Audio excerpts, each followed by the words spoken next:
You're listening to the VikesVerified podcast. Welcome back to the VikesVerified podcast. This is Nick, along with my co-host Matt, talking all things Vikings. A couple weeks into the offseason now. Really tough not playing football this time of year, honestly. I know you feel that as well, but that's why we're here to cover all things offseason and see what we can do to get to this level next year. Yeah, like you said, I wish we were playing this last weekend. Would have been fun to be in San Fran and really see how we matched up there. But unfortunately, I think our defense wasn't up to the task, and it might have just been 1 week longer season for us. But still, like KOC and Quezzy said, they're chasing that championship standard, and that's really what this whole offseason's about. We made a lot of good strides in our first year. Great things that we saw from Kevin O'Connell and this team, and has instilled a lot of trust in them. And now we have to, rely on that really in this offseason and not question the decisions that they make, because they obviously have a set plan, and we just need to be confident rolling with that because so far things have worked out. 100%, Matt. And the VikesVerified podcast is sponsored by Jimmy's Dressing and Dips. We can't all be mad scientists like the original Jimmy, so they've made the mixing easy with Jimmy's French blue cheese dressing, combining delicious and locally sourced blue cheese crumbles into Jimmy's delicious French dressing. If you're a DIY type, you can always do the mixing yourself. Otherwise, just press the easy button and pick up a bottle of Jimmy's French blue cheese. Vikes Verified is also sponsored by Duke Cannon. If your hair is a weapon or you wish it was, you won't find better hair and hygiene products for men than Duke Cannon. If you're looking to start taking your salad seriously, start with Serious Flow Lightweight Maintainer from Duke Cannon. You can find Duke Cannon products at Target or DukeCannon.com. Fair enough, man. I want to get back to that championship standard you were just mentioning. In my opinion, somewhat of a cliche statement. I mean, a lot of teams are going to say that, they hold themselves to that championship standard. But I just want to talk about what that championship standard is in terms of a personnel standpoint. You look at the teams that are still playing this time of year. We obviously just saw Dallas lose, but now we've got San Francisco. The championship standard, do you think that lies in building a championship-style defense, building a championship-style offense, or having a little bit of both? Or do you think it's more of a chemistry and culture thing? I think it starts with the chemistry and culture. If that's not there, it doesn't matter how much talent you have. You're not probably going to win at a high rate and at the level that everyone wants to be, chasing that Lombardi trophy. It starts with the chemistry and culture, but then you have to supplement that with the talent on both sides. It's not one side or the other. The best teams have, equal talent on both sides, and really you have to build off of each other. You have to help out, when the offense may be sputtering, let's have that trust in that defense to get some stops. Same with defense. If they're kind of lagging, let's see if that offense can get rolling, get a couple touchdowns and kind of take some of that pressure off. So things go hand in hand when it comes to talent. Because if we just had Justin Jefferson, that's great, but he can't play all the positions and make all the plays. Unfortunately not. So we have to find, all those other players who can fit into what we are trying to be as a team as a whole, and really fit into our vision, into the schemes and how we want to attack other teams. So I think for us, it's really a mixture of that. But, you see a lot of these teams like Buffalo, Cincinnati with Joe Burrow and them, Kansas City, 49ers, those are some very well-respected teams. You got the Eagles, who have really made a name for themselves in the last few years. And it makes you wonder, what really flips that switch. And I think, to me, it is that chemistry, built in with that talent. And that's the special thing, is if you have those two things working for you and you have a coach that you truly believe in, those are the things that you really need to be truly successful. And I think Kevin O'Connell is a guy who can lead this team and has shown that. And now we just need to kind of put that all together. Okay. I like that answer a lot. It's about having guys in the building you can believe in, like you're saying. But I also think it just starts with setting the expectation. And you see it this weekend, the Buffalo Bills not meeting their expectations, to quote Stephon Diggs, saying, do you want me to just be fine with this not holding up to the standard, losing conference championship, divisional playoff games? They can't seem to get to the Super Bowl themselves. So obviously guys in the Buffalo Bills locker room and front office probably need to take a look in the mirror and maybe reevaluate that strategy. I do like the quote, however, from Quezzy and Kevin, just setting a standard of excellence, I think, is really what it comes down to. And I think a big part of that is removing defensive coordinator Ed Donatel from the fold. We saw him get relieved of his duties last week, something we were probably expecting to see. But to be honest, there was a little bit of gray area there where we thought maybe he was going to stick around. Now, Kevin danced around this pretty well in his press conference, kind of saying he was still in the evaluation process with Ed, wasn't quite sure what his fate was going to be. But we both know that at that time, he probably knew what was about to happen. So, how does the firing of Ed Donatel change the Vikings front office and the immediate search for a new defensive coordinator beginning?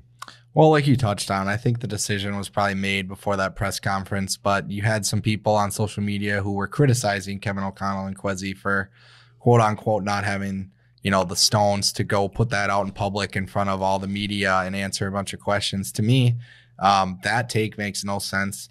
As being just genuine and a humble, respectful coach, you're not going to throw him under the bus in front of the whole media and really start a fire where there doesn't need to be. So for people to really chase after Kevin O'Connell on something like that is just kind of odd to me. That was more of an ode of respect of, hey, you've been in the league for a long time. We're not just going to go out there and throw your name, out into the wild and see what the media turns into this and then have to answer all those questions.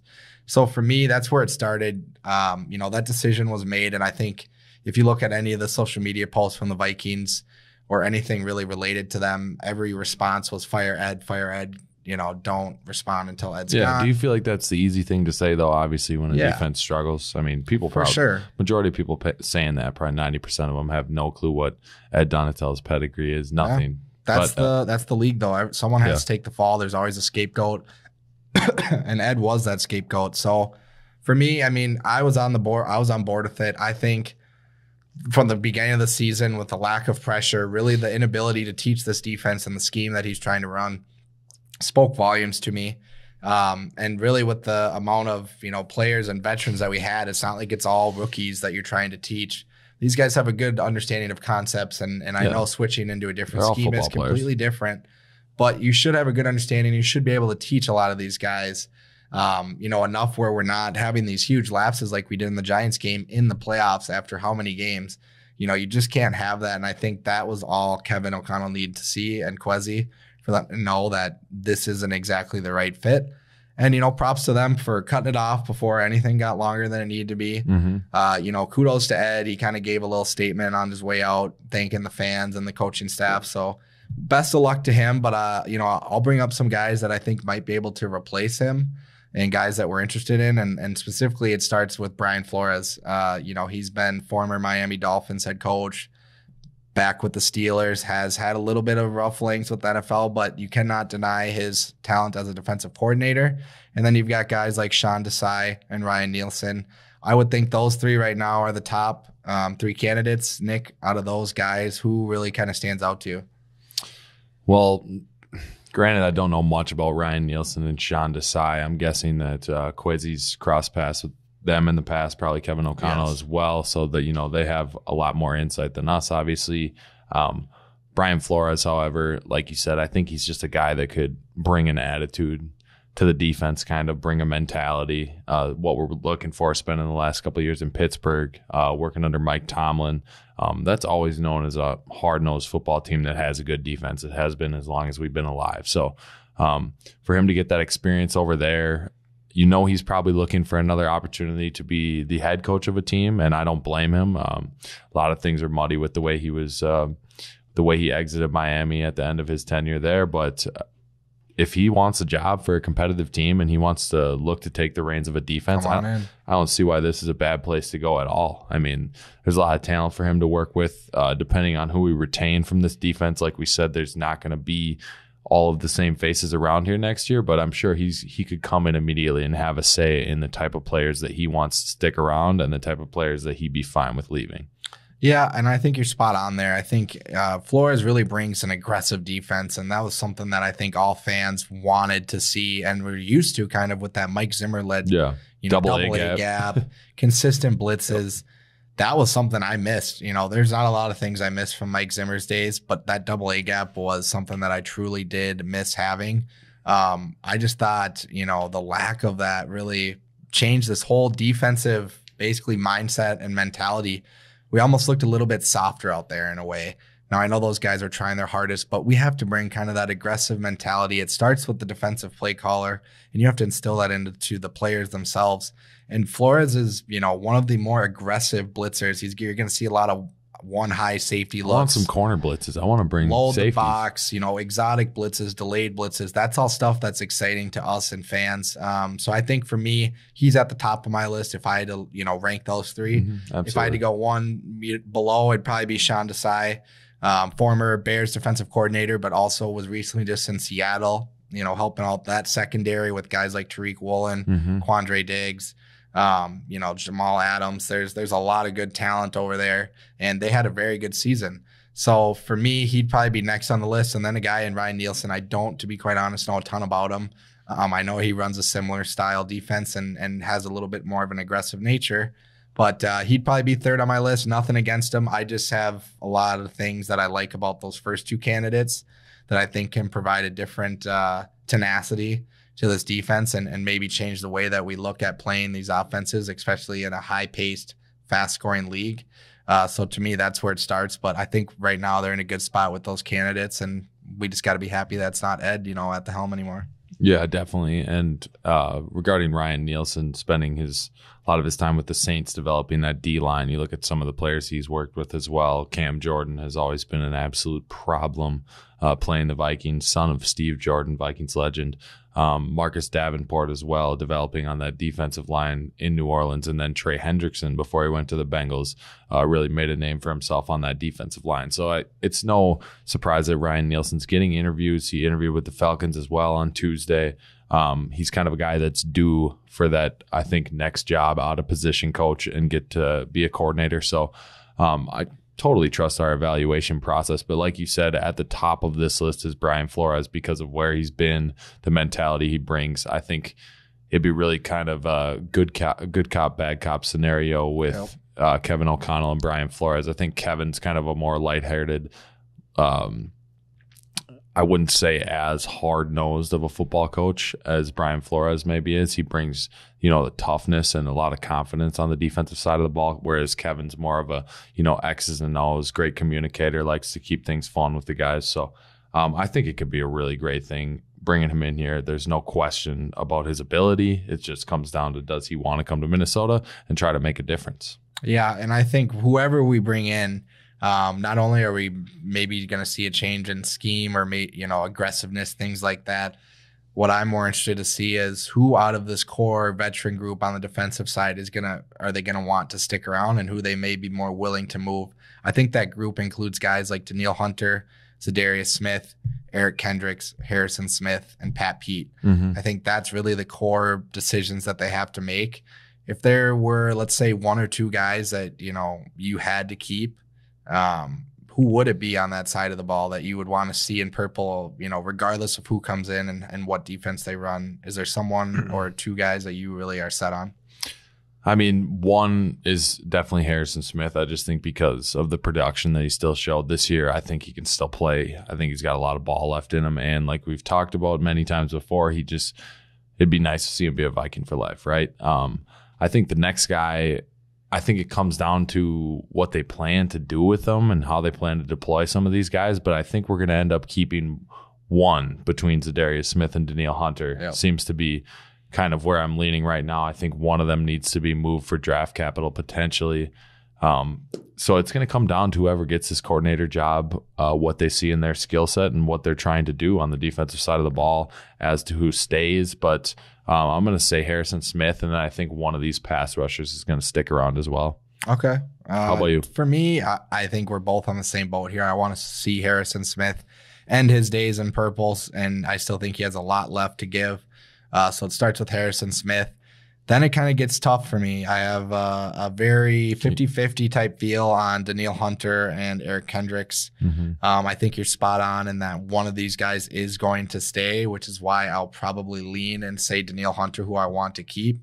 Now, that's very hard to say because Eric Kendricks is a guy, for me, that's going to be very tough to see leave if that does happen. Yeah, he's a guy that I think I'm going to need to see another. And I don't even know if you can consider it a down year, but I'm going to have to see another year like this last one to really kind of put the coffin in on him that he's not the same player. I tend to believe that it's more scheme than just his age, and I think he still has a lot to produce. He might have just been misutilized in that 3-4 defense, and depending on what they run, if it favors them, I'd like to see him get another crack at it. Yeah, I'm not opposed to that at all. Those of you that tuned in and watched the 49ers-Cowboys game this weekend, kind of blowing up over Twitter is Fred Warner running up the seam with CeeDee Lamb, stride for stride, making a play on the ball. Vikings fans remember when Eric Kendricks did that with another star receiver in Devontae Adams multiple times at Lambeau Field. I believe it was 2019 or 2020, but there's no question that Kendrick's capability was up there with some of the best when he probably 2 years ago when he was highly regarded as the top linebacker in the league. Him and Fred Warner were kind of running the show.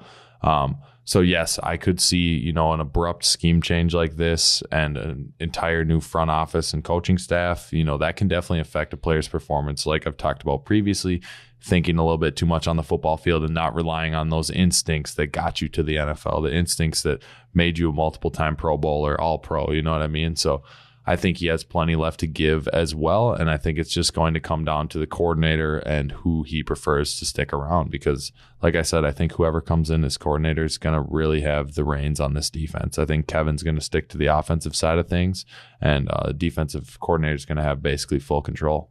Yeah, and to kind of flip a 180 on us here, we talked about hiring a defensive coordinator, what and who that's going to look like. On the other side of the ball, we're actually having the opposite problem. We got teams trying to poach our guys. Guys like Keenan McCardell, who's a very well-respected wide receiver coach, has a great relationship with guys like KJ Osborne, Justin Jefferson, and obviously has been, a veteran in the league, so he knows what he's doing. He's been, he had an interview with the Patriots. He's now got another one with the Buccaneers. Yep. I believe our passing game coordinator has one with the Ravens. And Wes Phillips had to deny an offensive coordinator interview for the Chargers, which speaks volumes into what he thinks this offense can turn into. But the fact that teams are trying to poach into this staff just goes to show how much of a star-studded lineup Kevin O'Connell has under him. Yeah. And it seems like it's only a matter of time before we might lose a guy or two because right now it seems like half the league, a lot of these teams are really dialing in on this offense and seeing what we're able to do, and they want to be able to kind of take from that. So to me, I would hate to see McCardell leave. I think we might see our passing game coordinator leave. I forget his name, to be quite honest.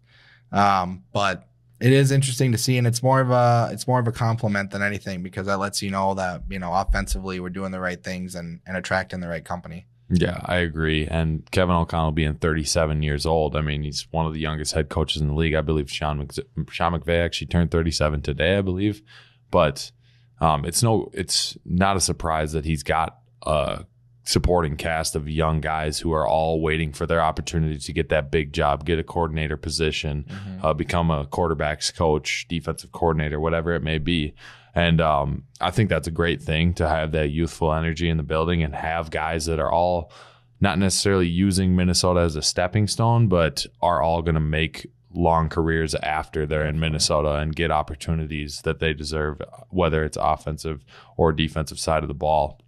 I do want to touch a little bit more on kind of what we saw in the Cowboys 49ers games and just kind of how those teams are constructed and what we can take away from, how we want to potentially build our football team to be able to compete in games like that and compete in the NFC Championship. So what I see from the Niners particularly is, first of all, the offensive weaponry they have. You look at Christian McCaffrey, one of the biggest midseason trades, huge acquisition. You look at Deebo Samuel, a guy that can catch the football, a guy that can run the football. You can basically put him anywhere you want on offense.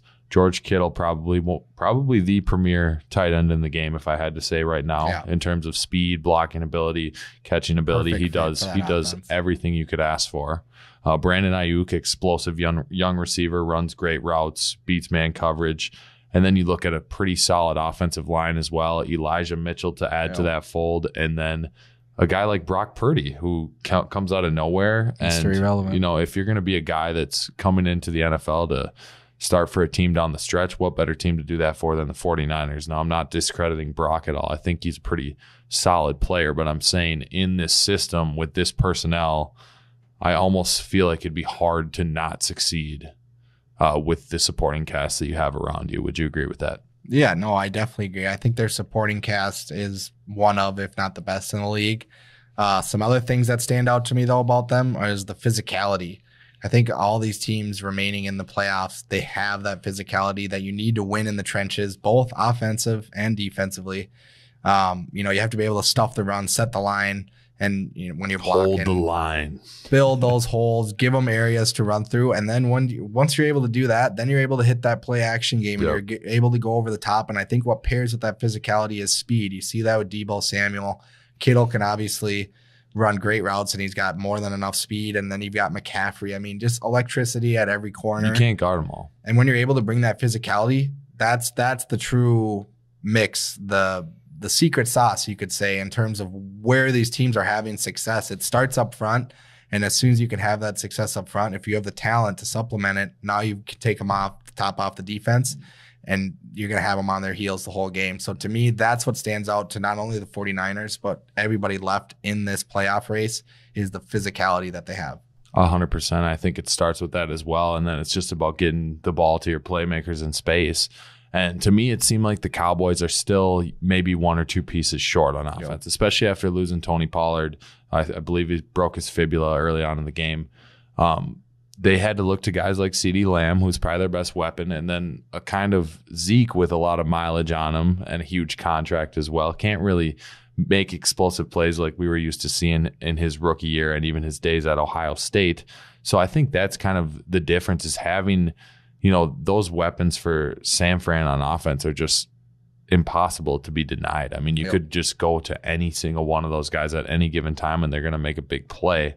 My question for you is, I think something that the Vikings offense is kind of missing a little bit is somewhat of that gadget guy, kind of like a Deebo Samuel, who can run routes, who can get the ball in the backfield. And we kind of have a guy who potentially, is a very similar player to him. I'm not going to say Jalen Reagor is any type of player near Deebo Samuel at the moment, but from a physical standpoint, do you think we could do some of those things that Kyle Shanahan does with Deebo Samuel with a guy like Jalen Reagor? Yeah, and honestly, I was a bit surprised to see it not happen as much. I think just his involvement in this offense hopefully increases a lot more going into the next season. It felt like when we had him out there, it was almost too obvious that we were running a play for him, because he's never out there any other time than when we're running a scripted play for him. And he was able to make plays. That play against the Bears is actually exactly how I see him kind of being a dynamic piece in this offense. Just a quick little end around there, and he makes a huge move on the defensive end. And for him to shake him out of his shoes like that, that just shows you the ability that he has and what he can do with space. And I just feel like for Kevin O'Connell, he needs to find a way to really utilize that more, because like you said, he may not be Deebo, but he has a lot of those traits and qualities, and we need to make sure that we're maximizing those so that this offense can open things up so that they can't just hone in on Jefferson and double team him. Yes, Matt, I'd love to see us utilize him similar to Deebo Samuel. I do think they're quite different players at this point in time, but I think there's still potential to be unlocked there. And as long as we're talking about the 49ers, a name that's been floated around in trade talks, quarterback Trey Lance, former very high draft pick out of NDSU. It appears that they're going to roll with Brock Purdy going forward here, is what the news is anyways. That Brock's going to continue to roll regardless of what happens at the end of this year for them, whether they win the Super Bowl or not. So with a guy like Trey Lance and all that athletic ability, people are saying that we could potentially get him for a second, third round pick. Obviously injects a ton of youth into our offense. Is there any concerns with Trey Lance? Do you think this would be something we should explore, or do you think it's something that we should put a kibosh to right now? No, I think it's something that we need to explore. I think the whole situation in terms of what's gone on in San Fran and how that's transpired, and then his ties to Minnesota, it actually makes a lot of sense to me. Everybody's talking right now about that future at quarterback beyond Kirk Cousins, right? We have this next season with them, and after that, nothing's guaranteed. So you have to try to find someone who can pair with Jefferson for the next handful of years, because obviously he's going to be getting that bag, and we're going to need to find that quarterback that he trusts moving forward. Trey Lance, former first-round pick, NDSU product, baller of an athlete, can play the position. I think he was a little bit sold short with not only his short season, but then that injury. You can't knock Brock Purdy. He's came in and took advantage of that whole situation.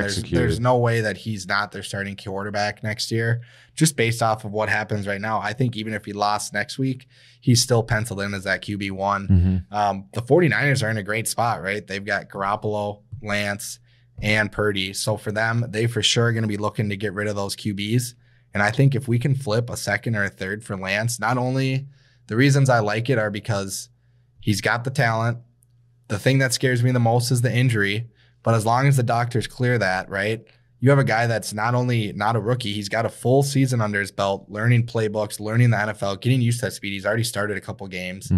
Now, that just, I think, gives you a leg up over maybe trying to force your way into getting a rookie quarterback who really where we're at right now at 23, you're probably going to get a project type guy anyways, like an Anthony Richardson type guy who's going to have to sit behind Cousins anyway. If you had asked me if I wanted Anthony Richardson or Trey Lance to sit behind Cousins, I'd tell you Trey Lance any day of the week. And to be honest, if we can make that move, why not? I think the homecoming bit plays perfectly into letting him recover from that ACL, sit behind Kirk, let Kirk do his thing.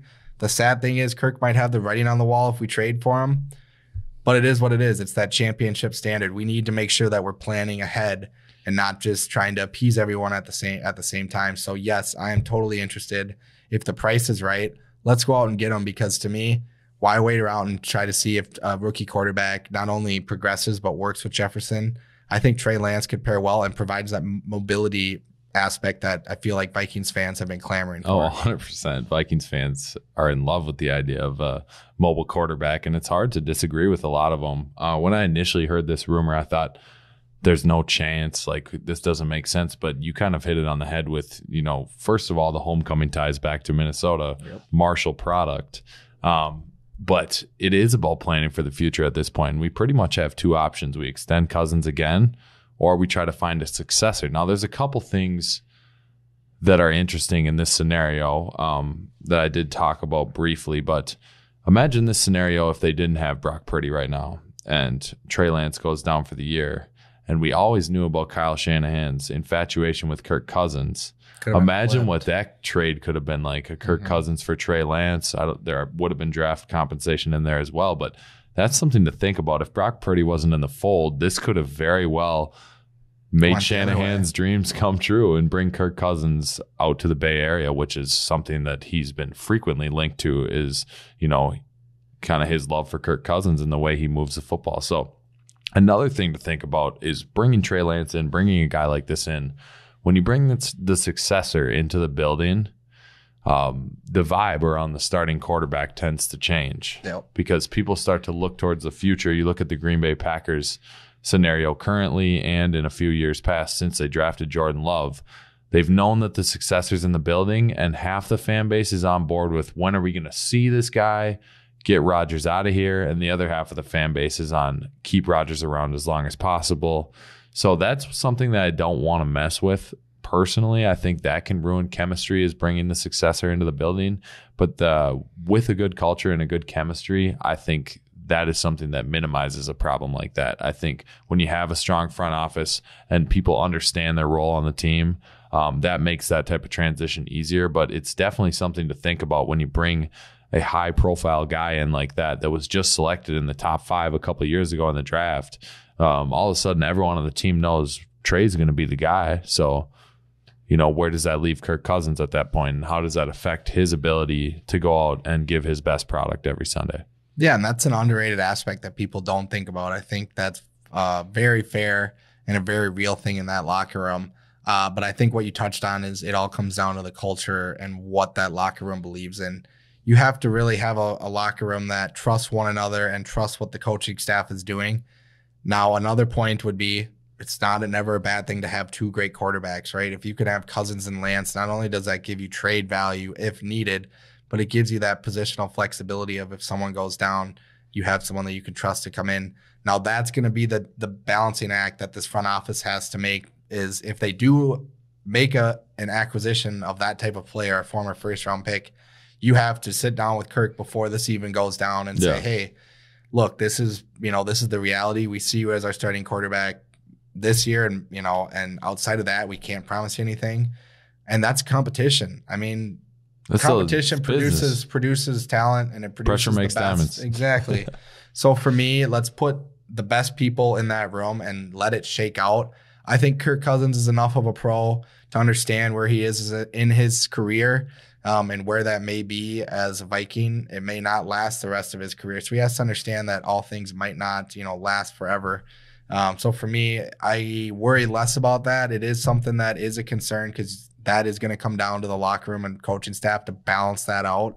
But if you truly believe he's the guy that can replace Cousins, you have to do it and just let the rest shake out and see how it fares. You have to be confident in those decisions. Yeah, you definitely do. And I would love to hear Quezzy's analysis of kind of this situation, of course. One thing that is another thing to think about too is that in his couple, I believe it was 2 starts in the Kyle Shanahan offense, he didn't really move the football very well. And granted, it is the first couple games of the year, maybe shaking off some rust, getting used to some new personnel, whatever it may be. But I'm just saying, in his small sample size in the NFL, he didn't produce the greatest product. Not to say that he doesn't have a bright future. I'm just saying it's something to definitely take into account. No, it is. But what might be nice out of that is it's giving us that discount, right? Because 100%. If he balled out those first 2-3 games, they're probably asking for one or two first-round picks. Mm-hmm. So for us, maybe we take advantage of that. But I think really currently on the docket, we need to focus on some guys that have already been in purple, and they're going to need to decide if they're going to stay there or be on another team. Let's go through the our free agents who are going to be up for grabs in this upcoming offseason. I'll read off some names. We're just going to do some simple. Would you re-sign or cut them? Or not even re-sign or cut. Would you re-sign or let them walk? It starts with Patrick Peterson, a veteran guy, just signed a 1-year deal, has said that he wants to be back in Minnesota. Re-sign. I'm going to say re-sign too. Not only does he bring a lot in the locker room, but he still was balling out on the field, given his age and everything. He can still produce. For those reasons, I think we're both on the same page, re-sign. Next guy, Dalvin Tomlinson. This one seems pretty self-explanatory too. You got to keep him around. I'm re-signing. We don't have a ton of big bodies in the middle. Someone's going to need to be drafted as well, probably this year. But he was our best interior lineman. Absolutely. And the Thanos paint on his hands is elite too. Yep. Elite. Now this is where it gets interesting. Center Garrett Bradbury. That's tough. I'm going to evaluate the market and then potentially re-sign. I think for the right price, you re-sign. But if someone's going to, cough up a 3-year, $24 million deal for 3-year, $24 million deal for Garrett Bradbury, be my guest. Sign him. Yeah, I think you're spot on. I'm actually leaning towards more letting him walk. A guy that I really would like to target is John Michael Schmitz, the Minnesota center. I think we could get him mid-rounds, and not only would he be a great replacement, I think he brings a little bit more physicality. Yeah. Bradbury did just have his best season in purple, and if we brought him back, I would not be upset at all. But if they're looking for that physicality and that extra strength up the middle at center, they may be looking for a bigger guy, and I think Schmitz provides that. And whether that's him through the draft or someone in free agency, they may be looking for a little bit more size. So for me, I'm going to say walk. But if we do re-sign him, I would be, I wouldn't be mad, to say the least. Now moving on, a guy that came onto the scene and has been a hot commodity in terms of Vikings fans is cornerback Duke Shelley. Mm-hmm. Yeah, it's hard to not want to bring Duke Shelley back. That's my question to you: is what does Duke Shelley's contract look like? What kind of dollars did he play himself into this year?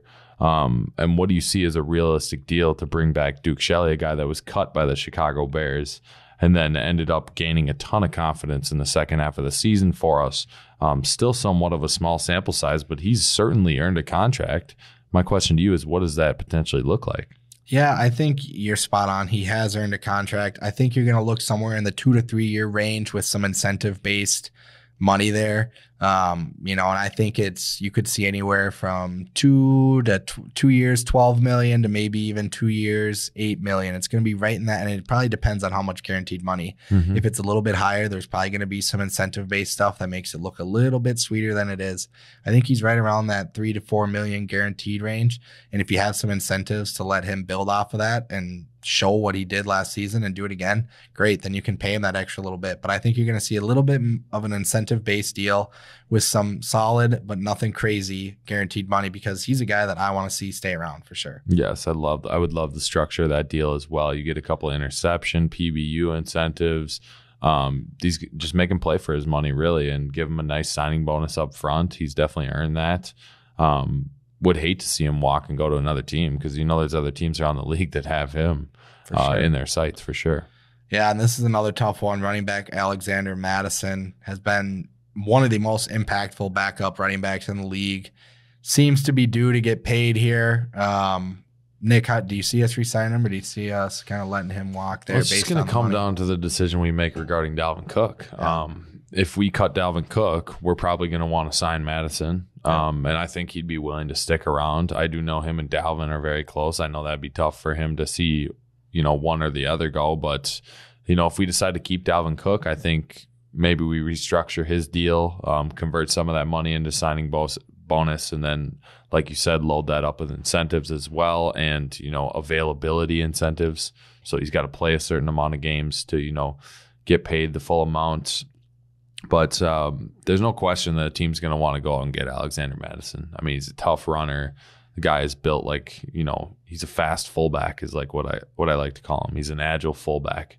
He could really do a ton of things for a team's running game, and he reminds me a lot of, a little bit of a Nick Chubb, Kenneth Walker power type back. Yeah, unfortunately, I'm going to have to say walk. And really the only reason I see him re-signing is exactly what you said on if Dalvin somehow leaves the team via trade or cut. I don't see them being able to afford both of them now that Madison's off his rookie contract. It was a great couple of years, though. Loved watching Madison, but unfortunately, I feel like it's trending towards him, in a different color next year, which is going to be tough to see. But if that is the case, we wish him the best of luck because he has been nothing but a pro here. And I think he's going to do great in a more high volume role, right? Mm-hmm. And another guy that's had a little bit of a tumultuous season, was coming in with a lot of hype, ended with not as much, and that's tight end Irv Smith Jr. Mm-hmm. Was supposed to be kind of our next big tight end. Didn't really pan out to be. Then the injury comes in right at the same time that we acquire Hawkinson. He has kind of fell behind the curtains, and now TJ Hawkinson is the core moving forward with Justin Jefferson. It's going to be tough to keep him in purple, but do you see a re-sign or walk? I think he's going to end up on a different team, unfortunately. The icing on the cake, of course, is he scores a playoff touchdown. Yeah, that's comes back and makes a nice catch in the back of the end zone. Granted, he did drop one earlier in the game, but like you said, it just felt like we were always waiting for him to take that next step and really, become that elite yards after the catch tight end. He's got a ton of athletic ability. I think in the right system and given the right opportunities, he stays healthy. He still could make a very nice career for himself, no question. A little bit of special teams action here. We've got our kicker, Greg Joseph, who has had some highs and some lows. 61-yarder as his high. Cut. But I think we can both say let him walk. Yeah. Just as much as he's done for us, he hasn't brought the consistency. He's got the leg for sure. We've seen that. Nothing to hide there. But the inconsistency, I think, is the biggest red flag there, and I could see them definitely drafting a guy or going out to sign someone a little bit more reliable. So I think we're both on the same page there. We're going to let him walk. A guy that's only been in purple for one season is Chandon Sullivan. He is a free agent after a one-year deal. Resign or walk? Once again, I think he falls into the category of guys who struggled picking up on this defensive scheme. Mm-hmm. I believe he was a 10th out of 41 eligible nickel corners when he was coming over to us from Green Bay. And he definitely showed some flashes on tape, like a couple good PBUs in the Giants game, actually. But it just felt like, we couldn't cover guys over the middle of the field. And as a nickel corner, one of your main responsibilities is, being able to run with crossers, passing crossers off to other DBs. So it's going to depend on if another team, is in pursuit of him and wants to bring him in this next season. But for the right price, sure, bring him back. Someone else wants to offer him, I say we let him walk. Yeah, I'm leaning more towards letting him walk. Again, I think we'll not only be able to draft a guy, but I think we'll be able to replace him. Want to give a shout out to what he's done this season, but when you have to make decisions.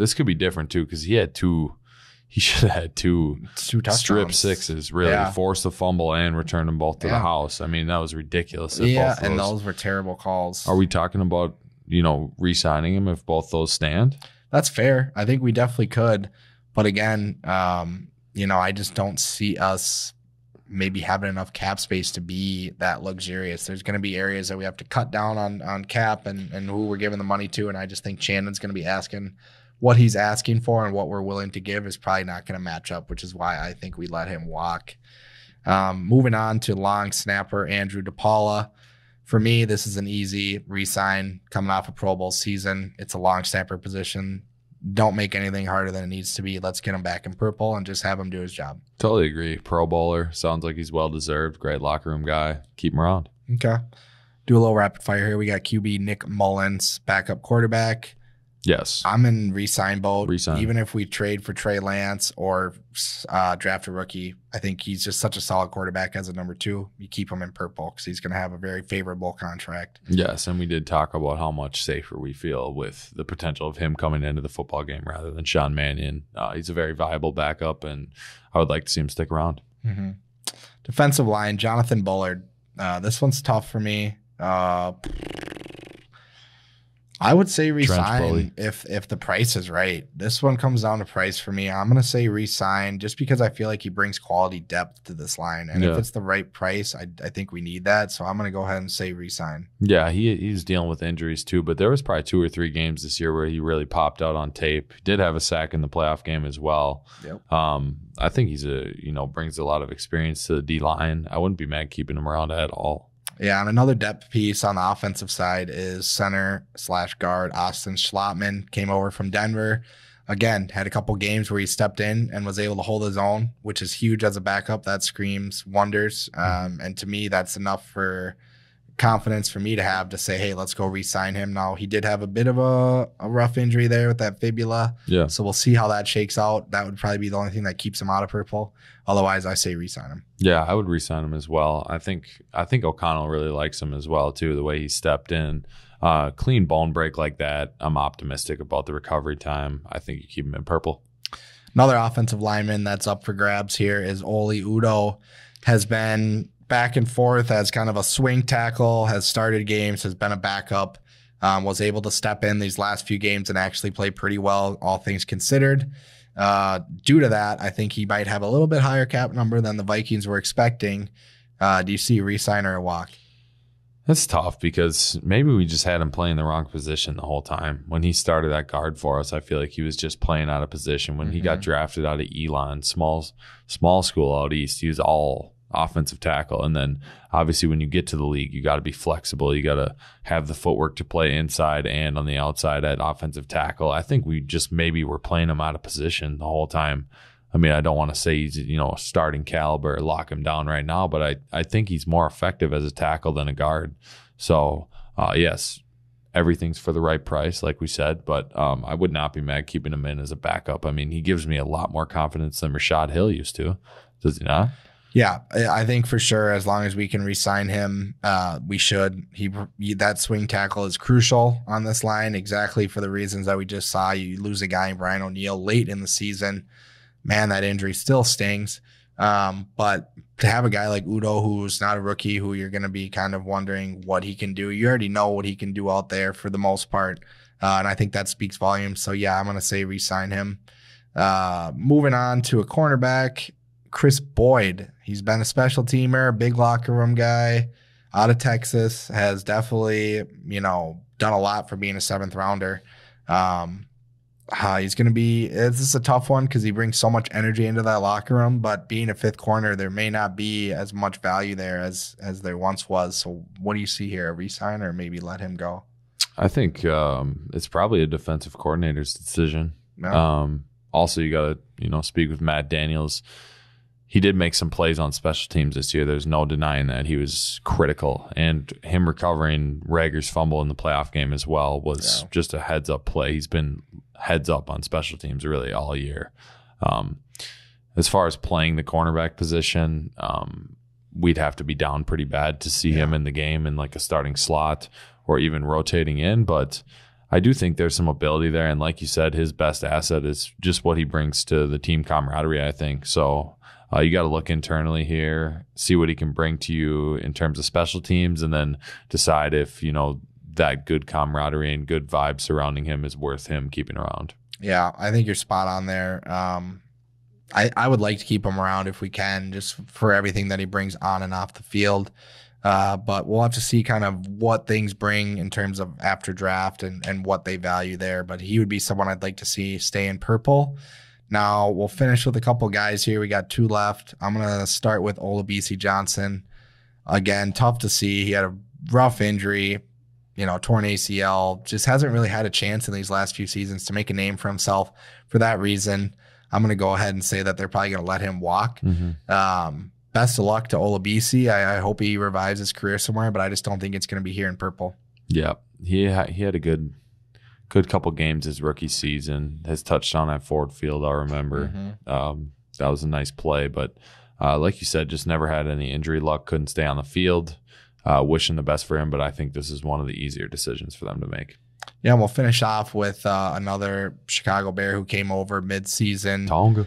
Kiris Tonga was a valuable pickup, was able to stuff the run.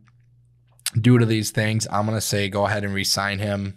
I feel like up front, defensively, we need as much depth as we can, and Tonga provides that. So we'll go ahead and say re-sign. Yeah, he was very highly graded too, PFF. I feel like he was in the right place at the right time, and he plays with physicality, like you said. So I would love to bring him back. Yeah, I think that touches on all the free agents here, but it's interesting to kind of go through both of those.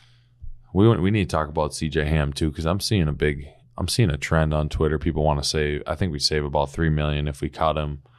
I believe he's under contract through next season, through 2024. Only used in 14% of our offensive snaps this year, which I think is a bit egregious, honestly, with what he brings to the table as far as a skill set. Do you think he's a realistic option to cut and save money here? Do you think there's different ways that we can use him within this offense? Obviously, a great special teams guy as well. I think he plays on every unit. So I'm a huge fan of him personally. I think every time he's been given an opportunity to catch the ball, run after the catch, obviously lead blocking for Dalvin all these years, making tackles on special teams. I don't see why he's not used as kind of that Kyle Juszczyk type player. Granted, he's maybe a little bit faster in San Francisco, but I think CJ can do just about everything that Kyle can do.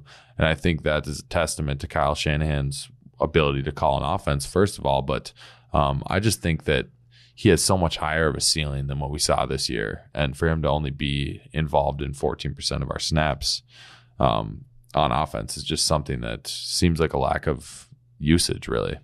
Yeah, the bias side in me says to keep him in purple for life. He's another guy who I'd love to see retire in our colors.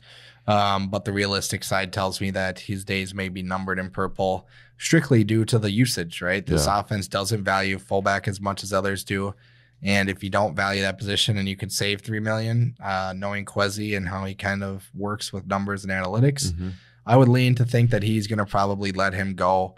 Now, I do feel like we underutilized him. I think that there's so many different ways that you can put Ham in favorable situations. We've seen him making one-handed catches up the sideline, runs up the middle with a fullback dive that he turns into 20 yards.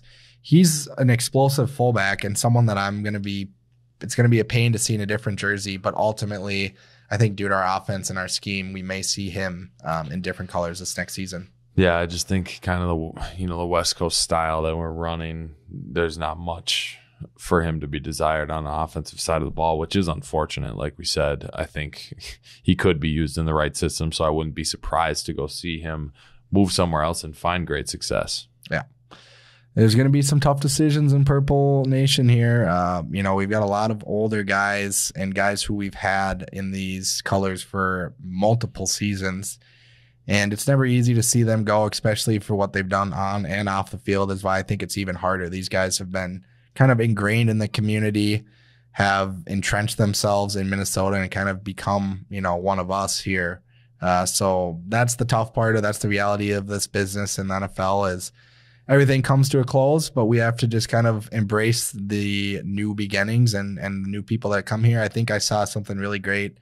I'll always appreciate all the Vikings that have played for us, but at the end of the day, when we strap up next season, whoever's got that jersey on, I'm going to have that same passion for. So it's all about the front of the jersey, not the back. Not taking away anything from those players, but at the end of the day, whoever's rocking those colors, we're going to be riding with all day. That is an absolute fact. If you put the purple on, we are fans, no question. One final thing that I've been meaning to ask you, honestly, is I've got this feeling about, Adam Thielen. We talked about him last week. Think he might be, go try his luck somewhere else. The more I think about it, I just see, as long as we're talking about incentive-based contracts, I could see a restructure with him. Low base salary, incentive-based contract to stick around. I still think that he has a lot left to be desired here in Minnesota. His dream was not only to go to NFC Championship, but go to a Super Bowl with this team. And I don't think he's quite ready to, close the page of that book as long as Kirk Cousins is still our starting quarterback. Yeah, I would tend to actually want to see a restructured contract. Another guy, it seems like we've said this about 3 or 4, but these guys have been around for so long. I'd love to see him stay in purple and gold. He's done so many good things for us and is just really an anchor in that locker room for what this team is about and how they want to carry themselves. For that reason, I would love to see a restructure. Now, the things that make me nervous are all the things we see on social media. His wife may or may not be throwing some things out there, kind of leaving things vague and questions in people's mind as to where he may be next season. Ultimately, regardless of all that smoke and mirrors, I want him back in purple, and I think a restructured incentive-based contract is the way to go about that, because if he does ball out, then you pay him correctly. If he doesn't, you pay him that guaranteed money, and you wipe your hands clean, and you get into next offseason. But, I would like to see him stick around in purple. I think it's a very realistic possibility, and we're just going to have to wait and see. This is Nick with the VikesVerified podcast. Thanks for tuning in again. We are looking forward to this offseason and can't wait to keep covering this team all year long. Time to keep it rolling into the offseason. Let's get hot into free agency and draft. We'll keep it coming for you. Coverage is going to be dialing in even harder as we get closer to draft day. SKOL Vikes, baby. SKOL.